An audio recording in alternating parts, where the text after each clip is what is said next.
अस्सलाम वालेकुम जी। पास पेपर की अगस्त सीरीज़ के अंदर हम आपको वेलकम करते हैं। हमने आपसे प्रॉमिस किया था कि आपको 2026 के पेपर्स जो हैं वो फ्री दिए जाएंगे और हम अपने वादे को पाया तकमील तक पहुंचाते हुए आपको पहला पेपर करवा रहे हैं और एक एक एमसीक्यूज़ की आपको डिटेल दी जाएगी और 2026 वाले पेपर्स आपको फ्री ऑफ कॉस्ट दिए जाएंगे इस सेशन के अंदर। तो सबसे पहला क्वेश्चन हमारा है कि Astola is an offshore island in. अब ऑफशोर क्या है, आइलैंड क्या होता है और अस्तोला क्या है। अगर आप न्यू हैं पीपीएससी के अंदर, आपने इससे पहले पीपीएससी नहीं पढ़ी हुई, तो आप लोगों को मशवरा ये है कि आप लोग सब्जेक्ट वाइज तैयारी करें। उसके लिए हमारा अलहदा से सेशन जो है उसका आपको पहला लेक्चर मिल जाएगा। अगर आप मुतमईन हों तो सेशन ज्वाइन कर लीजिएगा, नहीं तो इसमें मैं मज़ीद डिटेल्स में नहीं जा रहा। लेकिन सब्जेक्ट वाइज तैयारी बहुत ज़रूरी होती है क्योंकि उससे आपको स्टेटमेंट समझ आ जाती है, आपको पता चल जाता है कि ये जो क्वेश्चन पूछ रहा है ये किस कंटेक्स्ट में पूछ रहा है, इसका सियाको सबाक क्या है, इसकी हिस्ट्री क्या है, ये इवेंट कब रूनुमा हुआ, और इसकी सारी डिटेल्स आपको पता होंगी और ये क्वेश्चन आपका गलत नहीं होगा। लेकिन इस पास पेपर सीरीज़ के अंदर भी मैं आपको इस तरह से पढ़ाऊंगा 2026 के पेपर्स के, आपको एक एक एमसीक्यूज छान कर पढ़ा दिया जाएगा कि उसकी तमाम डिटेल्स आपको इन डिटेल इन डेप्थ आपको पढ़ा दी जाएंगी कि फ्यूचर में अगर इससे रिलेटेड कोई क्वेश्चन आता है तो वो आपका गलत नहीं होगा। अब कोई क्वेश्चन आपको समझ नहीं आ रहा है तो आपने सिंपली क्या करना है, चैट जीपीटी पे जाना है, वो टर्म्स लिखने हैं। जैसे ऑफशोर आइलैंड आपको नहीं आता, आपने जाकर लिखना है तो वो आपको बताएगा कि जो ऑफशोर आइलैंड होता है वो समंदर के अंदर जो जजीरा होता है उसे कहते हैं। जो समंदर के अंदर जजीरा होता है उसे हम क्या कहते हैं, ऑफशोर आइलैंड कहते हैं। अब ये अस्तोला कहाँ पे है, ये अस्तोला आइलैंड पाकिस्तान के अंदर है और पाकिस्तान का लार्जेस्ट ऑफशोर आइलैंड है, यानी कि समंदर के अंदर जो जजीरा होता है, जो सबसे बड़ा जजीरा है वो कौन सा अस्तोला है। अब ये कौन से समंदर में, अरेबियन सी के अंदर है। कौन से समंदर के अंदर है, अरेबियन सी के अंदर है। कौन से प्रोविंस के अंदर है, बलूचिस्तान के अंदर। और कौन सी कंट्री है, पाकिस्तान के अंदर। ठीक है जी, बस यहाँ तक। और इसे क्या कहा जाता है, इसे जी अनटच्ड पैराडाइज कहते हैं। इसे क्या कहते हैं, अनटच्ड पैराडाइज भी कहा जाता है। यहाँ तक अस्तोला आइलैंड की इंफॉर्मेशन कंप्लीट हुई, लेकिन फिर भी हम इंटरनेट से सर्च करते हैं कि इसके रिलेटेड कोई और एमसीक्यूज रह तो नहीं गया। एक और क्वेश्चन यहाँ पे है कि इसे लैंड ऑफ सेवन हिल्स भी कहा जाता है, इसे आइलैंड ऑफ सेवन हिल्स भी कहा जाता है। ये देखिए, ये समंदर के दरमियान में मौजूद है, समंदर के अंदर मौजूद है ये जजीरा। ऑफशोर आइलैंड क्या होता है, जो समंदर के अंदर हो, खुश्की से दूर हो, समंदर के दरमियान में हो, इस जजीरे को क्या कहते हैं, ऑफशोर आइलैंड कहते हैं। आगे बढ़ते हैं। ग्रेट बैरियर रीफ क्या होती है, ग्रेट बैरियर रीफ होती है, रीफ कहते हैं उस चट्टान को, कोरल रीफ, बैरियर रीफ, ये आपने वर्ड सुने होंगे। इसका मतलब ये होता है कि समंदर के अंदर जानदार जो चट्टान बनाते हैं उसे रीफ कहते हैं। अब दुनिया की वो सबसे बड़ी चट्टान कौन सी है, वो है जी आपकी ऑस्ट्रेलिया के अंदर, उसका नाम है ग्रेट बैरियर रीफ। आइए आपको दिखाते हैं। असल में हमने पेपर एडिशन 110 के लेक्चर्स रिकॉर्ड कर लिए थे और रिकॉर्डेड हैं भी सही हमारे पास, लेकिन रीज़न ये बनी है कि आपको सीक्वेंस वाइज तैयारी करवानी है। इस वजह से आपको पहले 219 से, क्योंकि 2026 के जो पेपर हैं वो 219 से शुरू हो रहे हैं, पेपर नंबर 219 से, तो इस वजह से आपको ये लेक्चर्स पहले डिलीवर किए जा रहे हैं। तो ये रही जी आपके सामने, ये है barrier reef, great barrier reef. Images में आपको जाकर दिखाता हूँ ताकि आपको ये देखिए, ये जो समंदर के अंदर जो चट्टानें बनी हुई हैं इन्हें हम क्या कहते हैं, रीफ कहते हैं। यहाँ पे आपके सामने ये चट्टानें, ये होती हैं जो रीफ्स, ये सारी क्या हैं, रीफ्स हैं। आगे बढ़ते हैं और अपने नेक्स्ट क्वेश्चन की तरफ जाते हैं। अगला क्वेश्चन हमारा है first president of China. First president of China थे जी सन येटसन। ईयर कौन सा था, 1912 में। ये क्या थे, सदर थे। कौन से ईयर के अंदर सदर थे, 1912 में। अब मौजूदा सदर कौन है, शी जिनपिंग है। मौजूदा प्राइम मिनिस्टर कौन है, ली क्यांग है। मौजूदा फॉरेन मिनिस्टर कौन है, वांग वाई हैं। इनके सब के एमसीक्यूज पीपीएससी पूछ चुका है, रिपीटेड एमसीक्यूज हैं। आगे बढ़ते हैं। USA discovered by which explorer, USA को किस एक्सप्लोरर ने डिस्कवर किया, तो कोलंबस ने किया। कब किया, 12 अक्टूबर 1492 को डिस्कवर किया। यूएनओ कब इस्टेब्लिश हुआ, अच्छा, कोलंबस ने क्या किया, अमेरिका को डिस्कवर किया। और इसके अलावा अगर कोई और एमसीक्यूज का है तो देखते हैं। अच्छा जी, इसका भी इतना ही याद कीजिए कि US discovered by which explorer, Columbus, और कोलंबस ने कब किया, 12 अक्टूबर 1492 को। यहाँ तक अभी इतना काफ़ी है। अभी आगे बढ़ते हैं। यूएनओ इस्टेब्लिश्ड इन, क्योंकि आपके पास इंफॉर्मेशन डेटा बैंक इतना देना है कि आपको चीज़ें याद हो जाएं। तो UNO established in, United Nation Organization, अक़वाम मुत्तहिदा का आपने नाम सुना होगा। ये इदारा बना था 24 अक्टूबर 1945 को। ठीक है, इसका हेडक्वार्टर है न्यूयॉर्क के अंदर। इसके नीचे बहुत सारे इसके इसके नीचे इदारे हैं, जैसे इसकी सिक्योरिटी काउंसिल है और जनरल असम्बली है। जनरल असम्बली में 193 मेंबर्स हैं। सिक्योरिटी काउंसिल के अंदर 15 मेंबर्स हैं, जिसमें 5 परमानेंट होते हैं, 10 नॉन परमानेंट मेंबर्स होते हैं। और पाकिस्तान 2025 में 2 साल की टर्म के लिए नॉन परमानेंट मेंबर मुंतखब हुआ। 2025 से 2027 तक का नॉन परमानेंट मेंबर है। अगर कोई इशू आ जाता है, सिक्योरिटी काउंसिल इसलिए होती है कि हंगामी बुनियादों पर कोई इशू हो तो उसको सॉल्व करने के, लेकिन आज तक इन्होंने कोई इशू सॉल्व नहीं किया है। अच्छा, यूएनओ का नाम किसने कॉइन किया? यूएनओ का नाम कॉइन किया था फ्रैंकलिन डी रूजवेल्ट ने। यूएसए के प्रेसिडेंट थे, लॉन्गेस्ट सर्विंग प्रेसिडेंट थे।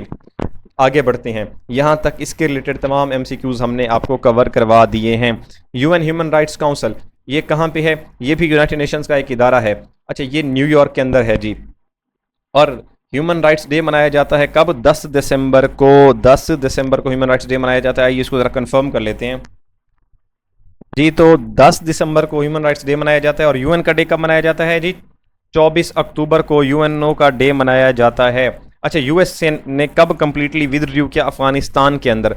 अफगानिस्तान पर इन्होंने कंप्लीटली विथड्रू किया था 31 अगस्त 2021 को। लेकिन उससे पहले इनके एग्रीमेंट हुआ था तालिबान के साथ। यूएसए और तालिबान का एग्रीमेंट हुआ था, जिसे पीस एग्रीमेंट भी कहते हैं, दोहा एग्रीमेंट भी कहते हैं, जो कि 29 फरवरी 2020 में हुआ, 2020 को हुआ था। और कतर दोहा में हुआ था। इसमें यह हुआ था कि दोनों के दरमियान जो है ये पीस ट्रीटी हुई थी, और इसमें यह तय पाया था कि यूएस फोर्सेस अफगानिस्तान लेफ्ट छोड़ देंगी। और 31 अगस्त 2021 को यूएसए ने कम्प्लीटली विदड्रा कर लिया, यूएसए से निकल गया मुकम्मल तौर पर। बेबीलोन टुडे प्रेजेंट इन, जो मौजूदा बेबीलोन इराक का नाम है, तो बेबीलोन जो वो आजकल मौजूद है वो कहाँ पे? इराक के अंदर है। दोम्बास एक ऐसा इलाका है जो डिस्प्यूटेड एरिया है, किसके दरमियान? रशिया और यूक्रेन के दरमियान। यूक्रेन और रशिया दोनों क्लेम करते हैं कि ये हमारा इलाका है। इसी वजह से जंग भी चल रही है रशिया और यूक्रेन के दरमियान। अब मसला क्या है? डिस्प्यूटेड एरियाज के हवाले से पेपर के अंदर कोई ना कोई क्वेश्चन लाजमी आता है, लेकिन अगर आप लोग बनाने बैठ जाएंगे, अगर आप लोग लिस्ट बनाने बैठ जाएंगे डिस्प्यूटेड एरियाज की, तो आपको मैं शर्त लगा कर कहता हूँ कि कभी भी आपको चीज़ें याद नहीं होंगी। उसकी रीज़न क्या है? उसकी रीज़न ये है कि आपको चीज़ें सीक्वेंस वाइज करनी हैं। अगर आप सीक्वेंस वाइज चीज़ें करते हो, आप 219 पेपर नंबर 219 पढ़ रहे हो, इसके अंदर डिस्प्यूटेड एरिया आ गया, आपने डिस्प्यूटेड एरिया लिख लिया कि दोम्बास क्या है? रशिया और यूक्रेन के दरमियान डिस्प्यूटेड एरिया है। बस अब आपने इसको पेपर नंबर 219 में याद करना है। अगला डिस्प्यूटेड एरिया आपने क्या करना है? जैसे जैसे क्वेश्चंस आते जाएंगे, आपने वैसे वैसे क्वेश्चन, जैसे जैसे पेपर पढ़ते जाएं, वैसे वैसे इन क्वेश्चंस को लिखते जाएं। इस तरह चीज़ें आपको याद हो जाएंगी, ठीक है। लेकिन अगर आपका पेपर है 1 हफ्ते बाद है या 2 हफ्ते बाद आपका पेपर है, तो फिर आप लिस्ट बनाएं, फिर ठीक है। लेकिन अगर आप अभी तैयारी कर रहे हैं, तैयारी के फेज़ में न्यू हैं, और अभी से आप लिस्ट्स बनाना शुरू कर देंगे, तो किस किस चीज़ की लिस्ट बनाएंगे आप लोग? तो मशवरा यही है कि आप लोग पेपर के अकॉर्डिंग एक पेपर को करें, अच्छे तरीके से करें, फिर दूसरे पेपर को भी उसी तरह अच्छे तरीके से करें, और इसी तरह से तमाम पेपर्स करते जाएं। जब इस तरह से आप पेपर करेंगे, अच्छे तरीके से करेंगे, रेलिवेंट इन्फॉर्मेशन को कनेक्ट करते जाएंगे, रेलिवेंट इन्फॉर्मेशन पढ़ते जाएंगे, तो पेपर आपको अच्छे तरीके से याद हो जाएंगे। और इंशाल्लाह रेलिवेंट इन्फॉर्मेशन के थ्रू हम आपको सब्जेक्ट वाइज तैयारी भी सीक्वेंस के साथ करवाएंगे, ऐसी सीक्वेंस के साथ कि चीज़ें आपको समझ भी आएंगी, आपको मज़ा भी आएगा पढ़ने में, और आपको पता भी चलेगा कि यार हमें वाकई फ़ायदा हो रहा है कि नहीं हो रहा।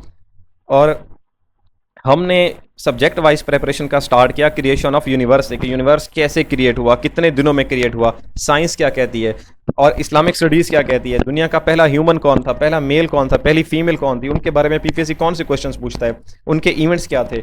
सारी चीज़ें हमने पहले लेक्चर के अंदर कवर की और वो आपके साथ शेयर किया गया है या किया जा चुका होगा, ठीक है। नहीं किया तो कर दिया जाएगा, क्योंकि ये वीडियो मैं बना रहा हूँ 31 जुलाई को, तो ये आप तक पहुंचेगी 1 अगस्त को, तो उस वक्त तक आप तक ये पहला लेक्चर इंशाल्लाह शेयर किया जा चुका होगा। तो अगर आप लोग इंटरेस्टेड हुए तो आप लोग लाजमी जो है वो सेशन ज्वाइन कीजिएगा। कोई बर्डन नहीं होता, चीज़ें आपको समझ आएंगी। जब तक चीज़ें आपको समझ नहीं आएंगी, चीज़ें सीक्वेंस के साथ नहीं होंगी, तो आपको कैसे पढ़ सकते हैं आप लोग, कैसे आपको चीज़ें समझ आएंगी? मैं तो पढ़ा दूंगा, ठीक है, मैं इसलिए पढ़ा पा रहा हूँ क्योंकि मेरे पास सब्जेक्ट वाइज नॉलेज है। आप लोगों के लिए तो चीज़ें मुश्किल होंगी, आपको तो चीज़ें समझ भी नहीं आ रही होंगी। ये तो मैंने जो पेपर मैं पढ़ा रहा हूँ, ठीक है, वो तो आप लोग कर लेंगे, लेकिन आप इस तरह से जितने भी पेपर हैं, टोटल 233 पेपर्स हैं, आप वो कैसे करेंगे? बाकी आप लोगों की मर्जी है जी। अच्छा, जामिया अल अज़हर एक यूनिवर्सिटी थी काहिरा के अंदर, काहिरा कहाँ पे, इजिप्ट के अंदर है। इजिप्ट का कैपिटल क्या है, काहिरा। अब इजिप्ट, मिस्र से कौन कौन से क्वेश्चन आते हैं? सबसे पहले तो जामिया अल अज़हर का क्वेश्चन आता है, ठीक है। ये काहिरा में और 970 से 972 सेंचुरी के दौरान बनाई गई थी। अब दूसरी बात कि इस मिस्र से पहले पहले जो मिस्र के जो सदर थे जमाल अब्दुल नासिर, उन्होंने सुइस कैनाल को नेशनलाइज किया था। ये क्वेश्चन आता है। सुइस कैनाल एक कैनाल है जिस जो कि ट्रेड रूट है यूरोप का, इसको नेशनलाइज कर दिया था, जिसकी वजह से यूरोप ने घुटने टेक दिए थे जमाल अब्दुल नासिर की आगे।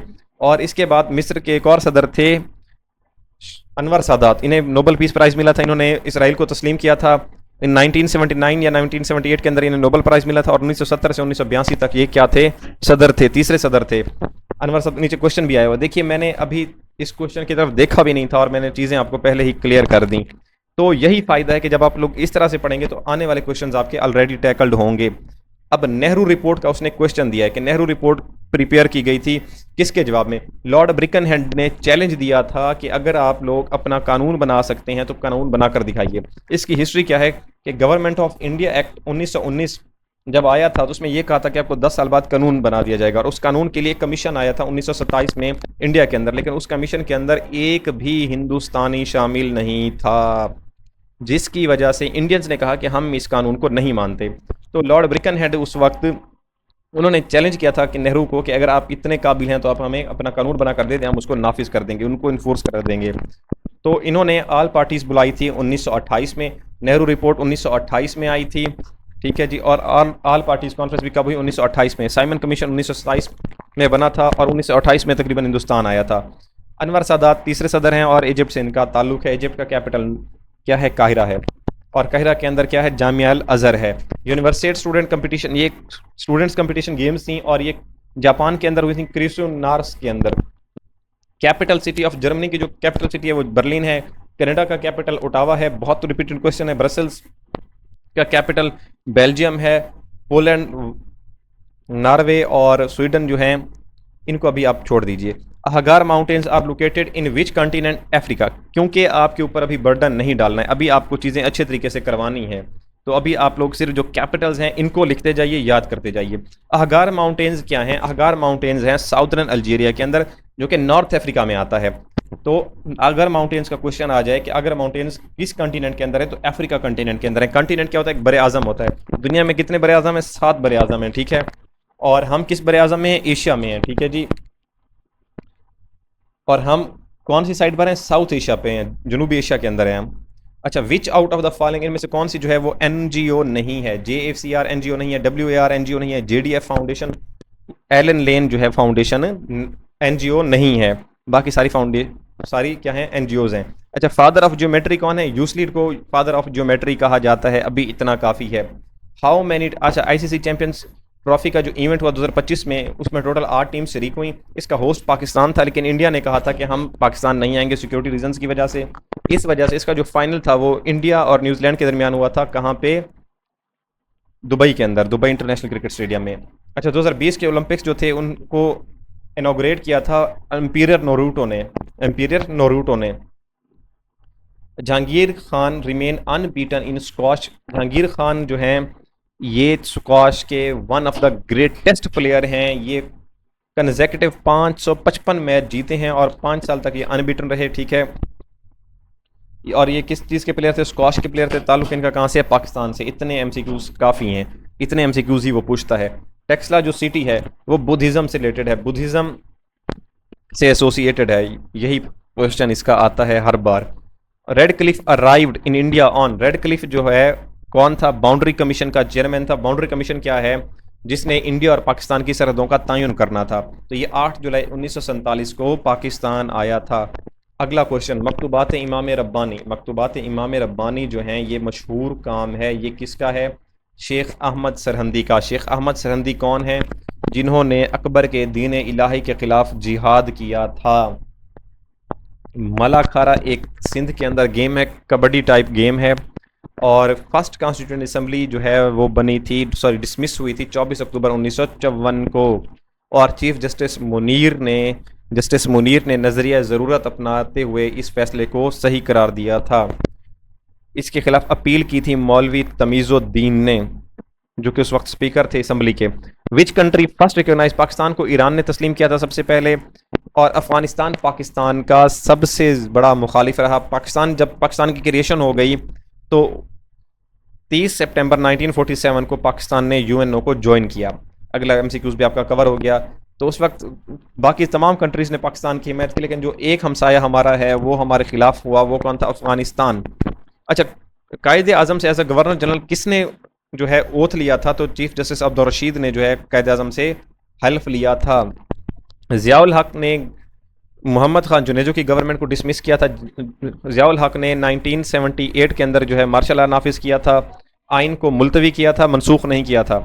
अच्छा जी, मेरी आदत है कि मैं थोड़ा सा तेज़ बोल जाता हूँ। उसकी रीज़न ये है कि मैं चाहता हूँ कि आप लोगों का कोई टाइम ज़ाय ना हो और शॉर्ट टाइम के अंदर आपको बहुत सारा डेटा कवर करवा दिया जाए, तो इस वजह से। अच्छा, अब हमारा जो है क्वेश्चन कौन सा था, हम कहाँ पे थे? हाँ, ज़ियाउल हक ने 1978 के अंदर मार्शल लॉ लगाया। 1978 से 1988 तक जो है ज़ियाउल हक का दौर रहा। इसमें इन्होंने मोहम्मद खान जुनेजो 1985 में वज़ीर आज़म बने और 1988 में इनकी हुकूमत को डिसमिस कर दिया। किसने? ज़ियाउल हक ने। अच्छा, Pakistan resolution was moved by, ये क्वेश्चन अभी 2026 के डिप्टी अकाउंटेंट के पेपर्स के अंदर पूछा गया था। तो ए के फजलुल हक साहब ने मूव किया था। बहुत सारे लोग कायदे आज़म की गलती करते हैं। कायदे आज़म ने एक तकरीर की थी, लेकिन जो करारदाद पेश की थी वो ए के फजलुल हक ने पेश की थी। एक फूड वेब है, इसमें एनर्जी जो ट्रांसफ़र होती है एक ट्रैफिक लेवल से दूसरे ट्रैफिक लेवल की तरफ, तो वो सिर्फ 10% एनर्जी ही ट्रांसफ़र हो पाती है फूड वेब के अंदर। ठीक है, एक ट्रैफिक लेवल से अगर दूसरे ट्रैफिक लेवल तक एनर्जी ट्रांसफ़र करनी हो तो वो सिर्फ 10% एनर्जी ट्रांसफ़र होती है। फंडामेंटल पार्टिकल इनमें से कौन सा नहीं है? इनमें से जो फंडामेंटल पार्टिकल है वो न्यूट्रॉन नहीं होता। In modern physics fundamental particles are those जो होते हैं जो नो इंटरनल, जिनका कोई इंटरनल स्ट्रक्चर नहीं होता और जिन्हें मजीद तकसीम नहीं किया जा सकता। तो न्यूट्रॉन तो पहले से ही न्यूट्रल होता है, तो इस वजह से ये क्या है? फंडामेंटल पार्टिकल नहीं है, क्योंकि इसका ना तो कोई इंटरनल स्ट्रक्चर है, ना ही इसे मजीद डिवाइड किया जा सकता है। आगे बढ़ते हैं और क्वेश्चन है, इन इलेक्ट्रिक कार, जो एक इलेक्ट्रिक कार होती है वो क्या करती है? ऑपरेट करती है एक बैक इलेक्ट्रोमोटिव फोर्स की वजह से, जो कि अपोज करती है, जो कि मुखालिफ होती है अप्लाइड चार्ज के। नहीं समझे? फिर से समझाता हूँ। एक आपके पास जो इलेक्ट्रिक कार होती है उसका जो वोल्टेज होता है जनरेट होता है अप्लाइड वोल्टेज को अपोज करके। ठीक है, इस वजह से इस प्रोसेस को क्या कहते हैं? बैक ईएमएफ कहते हैं। कंप्यूटर, बेसिक कंप्यूटर स्टडीज़ में which computer memory is use for storing program and data currently processed by CPU. अच्छा, वो पूछ रहा है कि जो कंप्यूटर की मेमोरी है वो कौन सी ऐसी मेमोरी है जो यूज़ होती है प्रोग्राम को स्टोर करने के लिए और करंटली डेटा को प्रोसेस करने के लिए? तो ये इंटरनल मेमोरी का काम होता है जी। अच्छा, वेब पेज को आइडेंटिफाई करना और लोकेट करने के लिए हमारे पास यूआरएल होता है, जिसे हम यूनिफॉर्म रिसोर्स लोकेटर कहते हैं। ये यूआरएल है आपके पास, ये सारा जो है खड़ा हुआ, ये क्या है? यूआरएल है, इसे यूआरएल कहते हैं। अच्छा, बेसिक मैथमेटिक्स का उसने क्वेश्चन दिया, उसने कहा कि अगर 11a इज इक्वल टू 1331, इसमें a की वैल्यू क्या होगी? तो 3 होगी। अब आप 11 को 3 से मल्टीप्लाई कर दें तो इसका जो जवाब आएगा 11a इज इक्वल टू 11 3 और a इज इक्वल टू 3, इसका 11 क्या आ जाएगा? जवाब आ जाएगा 3 आ जाएगा। x is equal to 7 minus 4। अच्छा, मैथ हम नहीं पढ़ाते हैं, मैथ का हम क्लेम भी नहीं करते हैं, लेकिन आपको क्वेश्चंस मैं रीड करवा देता हूँ। 7 minus 4 square root 3, find the value of x minus 1 over x is equal to minus 8 square root 3। और 80,000 cm क्यूब को अगर लीटर्स के अंदर कन्वर्ट करते हैं तो 80 लीटर जवाब बनता है। और इसका 41 का जवाब है जी एक्सपोनेंशियल ग्रोथ। रेजोल्यूट का मतलब होता है पक्का, फिर्म। अच्छा, इसका क्वेश्चन भी आया हुआ था, तो इसका सिनोनिम होता है फिर्म। और अर्ज का मतलब होता है अर्ज करना, अज़्म करना। हिम अर्ज का मतलब होता है अज़्म करना, और इसका जो एंटोनिम होगा वो डिसॉर्ड बनेगा। सक्सेस जो होती है वो कंसिस्ट इन होती है ऑनेस्टी एंड स्टेडफास्टनेस के अंदर। कंसिस्ट इन जो वर्ड होता है ये शो करता है, ये एक्सप्रेस करता है अ सेंस और डिफाइनिंग नेचर ऑफ समथिंग, किसी चीज़ की नेचर को बयान करने के लिए। अगर हम जो सक्सेस है ऑनेस्टी और साबित कदमी के अंदर, साबित कदमी पर मुश्तमिल है, मतलब कि अगर आप साबित कदम होंगे और ऑनेस्ट होंगे तभी आप कामयाब हो सकते हैं। आगे बढ़ते हैं और अगला क्वेश्चन हम देखते हैं। एनोलॉजी के अंदर है हर्ट पंप। हर्ट क्या करता है? हमारा पंप करता है, और गन से हम क्या करते हैं? शूट करते हैं। यहाँ ये बेस्ट जो है मैच हो रहा है। अच्छा, नानी याद आना का मतलब होता है, वैसे तो इसके ऊपर कन्फ्यूजन है बहुत ज़्यादा, ठीक है। नानी याद आना का मतलब होता है कि मैंने उसको इतना मारा कि उसको नानी याद आ गई, ठीक है। तो नानी याद आना का मतलब यहाँ पे खुशहाली के दिन आना है, लेकिन अभी तक इसका जो कंफर्म मतलब है वो मुझे नहीं मिला। काफूर होना के मानी है गायब होना। अली अखबार पढ़ता है, इसमें मफूल जो है वो अखबार है, क्योंकि सारा काम अखबार के ऊपर हो रहा है। वाय नाकामी मताए कारवां जाता रहा। इमदादी फेल क्या है? इमदादी फेल है रहा है, रही है, रहे हैं, ये सारे क्या होते हैं? इमदादी फेल होते हैं। मुस्लिम सिपाही जो कि क्या करते थे? इंटेलिजेंस गैदरिंग का काम करते थे। गज़वा खंदक में वो हुज़ैफ़ा इब्ने यमान थे। हज़रत अली का जो दौर है वो 4 साल 9 मंथ है एज अ खलीफा। अच्छा, बनु हाशिम, विच क्लैन अपोज बनु हाशिम विन हज़रत मोहम्मद। जब हज़रत मोहम्मद अपनी जवानी में थे तो कौन से क्लैन, कौन से कबीले ने बनु हाशिम का की मुखालफत की थी? तो बनु मखजूम था जी। और हज़रत अबू बकर को जो सबसे पहली face at the start of इस खिलाफत जो पहली मुहिम थी वो थी अपोस्टेसी मूवमेंट, यानी कि मुनकरीन ज़कात के खिलाफ जंग की थी। यहाँ तक आपका पेपर नंबर 219 कंप्लीट हुआ। अगला पेपर जो है आपको इसका लिंक मिल जाएगा कल। तो मुझे दीजिए इजाज़त। मैंने पूरी कोशिश की है कि मैं आपको चीज़ें अच्छे तरीके से पढ़ा दूँ, समझा दूँ, जितना मैं समझा सकता था मैंने आपको समझा दिया। इससे भी ज़्यादा हम डिटेल में जा सकते थे और गए भी हैं, लेकिन उस अभी हमने कोशिश की है कि अभी थोड़ा सा चीज़ों को लिमिटेड रखें, ताकि आपके पास जो है इतना हो कि आप एक पेपर कर सकें। ऐसा ना हो कि आप एक पेपर पर ही बैठ जाएं और उसको वो पेपर आपसे हो ना सके। तो ये पेपर दिखाने का मकसद, पढ़ाने का मकसद ये था कि पेपर इस तरह से पढ़ते हैं, ठीक है। क्वेश्चन, हर क्वेश्चन भी सर्च करने वाला नहीं होता। और जीके, पाकिस्तान अफेयर्स, इनको लाजमी सर्च करना पड़ता है। इंग्लिश के रूल्स आपको पता होने चाहिए। और एवरीडे साइंस बहुत आसान है, अगर आप इसको समझ के पढ़ेंगे तो चीज़ें आपको फिंगर टिप्स पे आएंगी। लेकिन ये सारी चीज़ें तब होंगी जब आप सब्जेक्ट वाइज पढ़ेंगे। और सब्जेक्ट वाइज तैयारी के लिए आपको कोई ना कोई सेशन लेना पड़ेगा। अगर आप नहीं लेना चाहते तो आप खुद तैयारी कीजिए, कंटेंट्स देख लीजिए, लेकिन खुद तैयारी में ये है कि फिर आप लोग जो हैं आपको चीज़ें समझ नहीं आएंगी। आपको समझाने वाला, हमारी आदत बनी हुई है, हमारी हैबिट बनी हुई है कि हमें जब तक कोई चीज़ कोई पढ़ा ना दे तब तक चीज़ें हमें समझ नहीं आती हैं। इस वजह से मैं आपको मशवरा देता हूँ कि आप सेशन ज्वाइन कर लीजिए मेरा। अगर आपने मेरा लेक्चर, अब मैंने आपको एक लेक्चर पढ़ा दिया, ठीक है, उम्मीद करता हूँ आपको समझ भी आएगा। आपको मेरा तरीका पता चल गया कि मैं आपको किस तरह से पढ़ा रहा हूँ। हर एमसीक्यूज जो स्टेटमेंट आ रही है उससे रेलिवेंट इन्फॉर्मेशन आपको दे रहा हूँ, ठीक है। और इतनी दे रहा हूँ कि आप उसको डाइजेस्ट कर सकें, आप उसको जो है पढ़ सकें, उसको याद कर सकें। इतना बता, वरना तो बहुत डेप्थ में हम जा सकते थे, हम तमाम एमसीक्यूज एक एक एमसीक्यूज डेप्थ में पढ़ सकते थे, लेकिन उतना दिया है आपको काम कि जितना काम आप कर सकते हो। आपसे मुलाकात होती है जी अगली वीडियो के अंदर। चैनल को सब्सक्राइब लाजमी कर लीजिएगा, वीडियो को लाइक कर दीजिएगा। कोई चीज़ कमेंट समझ ना आई हो तो आप कमेंट कर दीजिएगा या मुझे मैसेज कर दीजिएगा, मैं आपको अच्छे तरीके से समझा दूंगा। थैंक यू जी, अल्लाह हाफिज़।